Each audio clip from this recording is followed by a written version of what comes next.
Graça e paz. Continuando, né, falando a respeito das emoções, eu quero dar o título, né, desse vídeo de Meu Passado Não Me Define. Por quê? Como lidar, né, com o passado? Muitas pessoas estão tentando esquecer o seu passado, mas o passado ele faz parte da nossa história. O passado, ele, seja ele, né, de traumas, de frustrações, de decepções, de feridas, ele é o grande, né, responsável por muitas disfunções no presente. Mas não tem como esquecer, porque nós não temos amnésia, né? Então nós temos que procurar uma forma de ressignificar, de tirar disso uma coisa boa, né? O que eu tenho que fazer? Eu tenho que utilizar o meu passado, né? Não para me vitimizar. Nós conhecemos muitas pessoas que falam assim: ah, mas você não sabe o que eu passei, como que eu sofri. E aí ele fica justificando o fracasso dele com o passado dele. Ah, porque eu fui rejeitado. Ah, porque eu fui abandonado. Ah, porque você aconteceu isso comigo. Ah, porque então, meu querido, mas isso aconteceu. Nós não temos controle sobre aquilo que as pessoas fizeram conosco, mas nós temos controle sobre o efeito daquilo na nossa vida. Isso nós temos controle. Nós temos que ter o controle de saber até quando eu vou deixar o meu passado me definir. Até quando eu vou deixar o passado ele me prejudicar. Então, eu não posso ficar usando o meu passado, as coisas que fizeram comigo no passado, para ficar me vitimizando a vida toda. Ah, eu não dei bem, eu não consegui isso na vida porque eu fui abandonado. Ah, eu não consegui porque eu fui rejeitado. Nós temos que sair desse lugar. Nós não podemos ter o controle, né, como eu acabei de dizer, daquilo que fizeram conosco. Mas nós podemos ter o controle daquilo que nós vamos fazer com aquilo que fizeram conosco. Né? É complicado, né? Mas é isso mesmo. Ter o controle daquilo que fizeram conosco. Isso nós podemos ter esse controle. Mas o que eu tenho que fazer com isso? Tirar desse meu passado lições e ensinamento. Trazer o quê? Um crescimento. Olha para você ver, eu quero ler um texto. Uma pessoa assim que eu vejo assim que tirava, ressignificava os seus problemas, as suas lutas, as suas tribulações, era o apóstolo Paulo. Você nunca vai ver o apóstolo Paulo se vitimizando. E olha que o apóstolo Paulo 5 vezes foi açoitado, sofreu naufrágio, sofreu fome, foi apedrejado. Isso aqui eu estou citando algumas coisas, hein? Depois você tem que ler. 3 vezes ele sofreu prisões. Olha para você ver. E aí, naqueles calabouços, trancado, né? Com os pés e as mãos lá no tronco. E aí, o que acontece? Você não vai encontrar em nenhum momento ele se vitimizando. Então nós temos que sair do lugar de vítima. Nós precisamos sair do lugar de vítima, porque o meu passado não me define. Você tem que dizer assim: o meu passado não me define. O meu passado está no passado. Eu não aceito mais viver no presente com consequências de coisas do passado. Por isso nós estamos falando de feridas emocionais, nós estamos falando sobre essas emoções, que nós precisamos tratar isso. Nós não podemos ficar carregando esse fardo a vida toda. Nós não podemos ficar carregando fardos de coisas que as pessoas fizeram conosco no passado. Fizeram. E aí? E o que eu vou fazer com o que fizeram comigo? Isso é o que importa. É o que eu vou fazer com o que fizeram comigo. Então, olha o que Paulo fez. Paulo estava na prisão. Aqui em Filipenses 1, do 12 ao 14, ele falou: e quero, irmãos, que saibais que as coisas que me aconteceram contribuíram para maior proveito do Evangelho. Isso é ressignificar. É encontrar o lado positivo daquilo que aconteceu com você. Quantas coisas aconteceram com Paulo? Muitas coisas. O açoite, só do açoite. Tinha pessoas que morriam em um açoite. Porque o açoite era um chicote de couro, com várias tiras de couro, com osso, com pontas afiadas na ponta daquilo. Quando ele entrava na carne da pessoa, rasgava. Uma vez eu vi o pastor, acho que é o Silas Malafaia, falando que as 12 primeiros açoites expõe os órgãos internos da pessoa. Os outros 12 é como se estivesse jogando chumbo quente em cima da ferida. Os outros 12 a pessoa perde o controle da urina, das fezes, de tudo. E muitas pessoas morrem. E aí, pela lei judaica, não podia dar mais que 40 açoites. Então, Paulo levou 5 açoites. Por quê? Porque eles davam 39. Aí ele fala lá que era 40 menos 1. Então, eles davam 39 açoites, para não chegar no 40. Porque se fosse 40, ele não poderia nunca mais ser açoitado. Então, a maldade era tão grande que eles davam 39. E ele passou por 5 açoites. Ele foi fustigado com vara nessa cidade mesmo de Filipos, que nós estamos lendo aqui. Aqui nessa cidade ele foi preso, estava lá no tronco, à meia-noite ele estava cantando, ele e Silas, Paulo e Silas cantando, todo ferido, com as feridas tudo aberta lá, né? Imagina a dor, e tanto ele estava ali louvando ao Senhor. Ele não se colocou no lugar de vítima, hora nenhuma, hora nenhuma.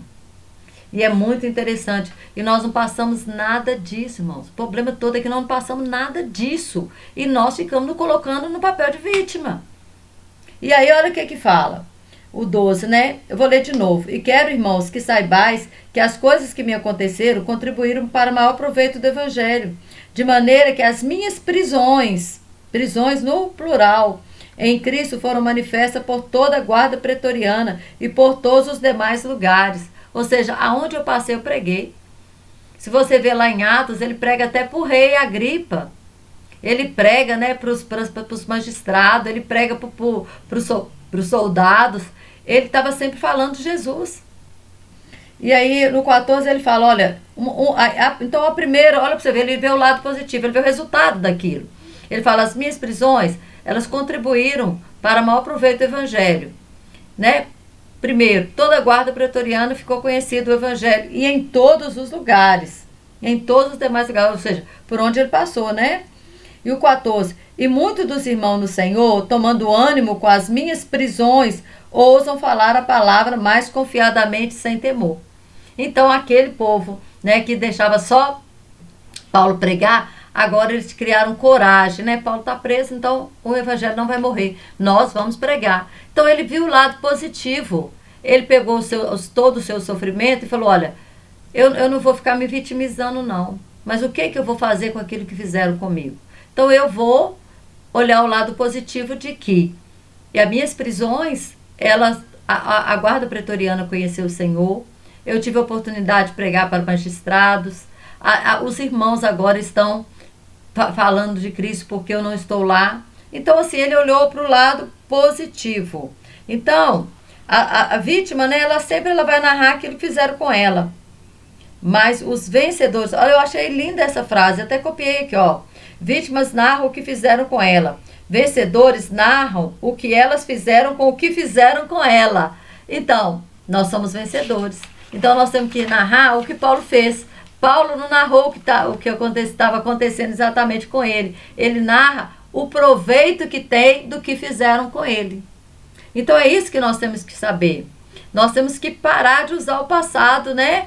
Para estar sempre nos justificando o nosso fracasso. Na verdade, é esse, justificando o nosso passado.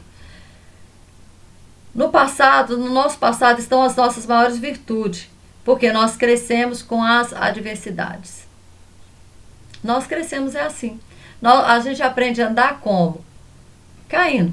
A criança cai uma vez, o pai, não, foi só um pulo, anda.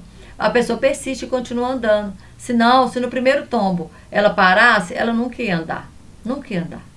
Então, nós temos que entender isso. Nós temos que entender que até para nós nascermos foi preciso o quê? Pressão. Porque nós estávamos vivendo lá no útero, sabe? Tudo confortável, recebendo tudo da mãe, o alimentinho da mãe, tudo da mãe. Só que chegou uma hora que o corpo da mãe expulsou você para fora. Então, teve uma pressão. Até para nós nascemos debaixo de pressão. Não é verdade? Então, o que nós precisamos fazer? Né? Nós precisamos ressignificar. Não com um olhar de vítima, mas com um sentimento de superação. Se você chegou até aqui, você percorreu o campo de batalha e você não foi abatido. Ou seja, né, o seu estado natural é de superação. Se você, né, atravessou toda a sua vida, atravessou todos esses estágios e chegou até aqui, é superação. Você está superando, né, tudo isso. E outra coisa, nós precisamos aprender o quê? Ressignificar. Ressignificar é não olhar com o olhar de vítima, mas com o sentimento de superação. Mas ao alto é a posição de vítima sem ação. Peraí, desculpa. Eu escrevo aqui. Eu escrevo aqui, depois eu mesmo não sei o que eu escrevi, né? Eu quero dizer que quando você está inerte, né? Quando você é vítima, alguém chega para te assaltar e fala, mãos ao alto. Você é vítima. Né? Você fica totalmente rendido àquela situação, àquela pessoa. Mas nós não somos vítima. Nós temos que sair desse lugar de vítima e entender que nós somos o quê? A nossa identidade em Cristo. O que eu vou fazer com o que fizeram comigo? O meu passado não pode me definir. Ah, nossa, o meu pai não me aceitava e por isso eu sou assim, tal. Olha, libera o perdão pro seu pai e siga a sua vida. E siga a sua vida, porque tem muita vida para você viver. Tem muita coisa boa para você viver. Tem muita coisa aí para você trazer essa ressignificação. Olha para Paulo, olha para os evangelhos, lê os evangelhos. Nos evangelhos não, os evangelhos foi para as coisas. As cartas paulinas, desculpa. Atos, a partir de Atos ali, vai lendo o que aconteceu na igreja primitiva, o que aconteceu com Paulo, ele narra tudo ali no livro de Atos, e depois ele vai falando, né, nas igrejas aqui, em cada carta que ele vai escrevendo para essas igrejas. Você vai vendo, né, como que Paulo ele superou, como que Paulo ele não se colocava no lugar de vítima. Então, o nosso passado ele não pode nos definir. Nós temos que deixar o passado no lugar do passado. Você sabe por quê? Passado é só um conjunto de memória, ele não existe. Futuro também não existe, porque o futuro é um conjunto de expectativa. É algo que ainda pode acontecer. A gente nem sabe se vai acontecer. Nós não sabemos nem o que vai acontecer daqui a 5 minutos. Nós não temos domínio de tempo. Quem tem domínio de tempo é Deus. É só Ele que tem domínio. Então eu não preciso viver nem de passado, nem de futuro, eu tenho que viver o hoje. Porque se eu ficar trazendo o passado para o hoje, eu não vivo hoje. Eu vivo o passado.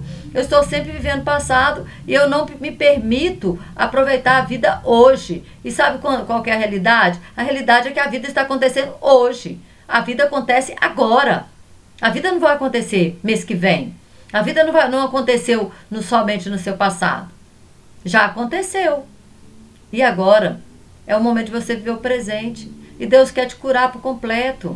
Deus quer que você seja completo. Como fala lá em 1 Tessalonicenses 5:23. Que sejam, né, encontrados irrepreensíveis na vida de Cristo. O seu espírito, sua alma e o seu corpo. Os três. Deus quer curar os três. Deus quer que você tenha cura completa. Cura completa. Então que você se permita isso. Se permita ressignificando esse passado. Ressignificando, perdoando quem você precisa perdoar e se perdoando. Porque às vezes a gente fica naquela autopunição. Ah, eu não devia ter feito isso. Ah, eu não devia ter feito essa faculdade. Já fez. Não tem jeito de voltar. Já fez. Tá? Agora é daqui pra frente. Vai fazer outra? O que você resolve? Ah, eu não queria fazer essa. Então faz outra. Você não quer fazer outra? Aproveita essa que você já fez. Aproveita, vai fazer outra, né? Mas não fique lá vivendo o passado, lambendo ferida, porque os anos vai passar, e você não vai chegar a viver o melhor do Senhor nessa terra. O que eu posso fazer? Qual o controle que eu tenho? Eu tenho controle sobre o que as pessoas me fizeram? Não, mas eu tenho controle sobre, né, o que eu vou fazer com o que eles fizeram comigo. Isso eu preciso ter controle. E o meu controle eu vou ressignificar, eu vou perdoar, eu vou me perdoar, porque eu errei, porque eu falhei, porque isso não deu certo. E se tem alguém que você precisa pedir perdão, peça perdão, faça consertos. É isso, a gente precisa, a gente não pode deixar a nossa vida cheia de pontinhas, cheia de coisinhas para trás, não. Se tem pessoas que você precisa fazer o conserto, faça o conserto hoje. Busque o Senhor hoje. A palavra de Deus fala assim, busque o Senhor enquanto se pode achar. Invoque-o enquanto está perto. Então, o momento de buscar é hoje. O momento da sua cura é agora. O momento da sua cura é hoje.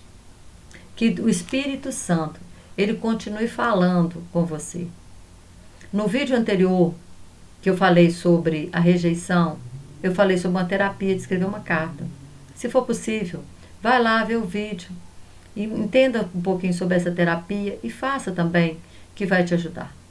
Ok? Que Deus continue te abençoando e até o próximo vídeo.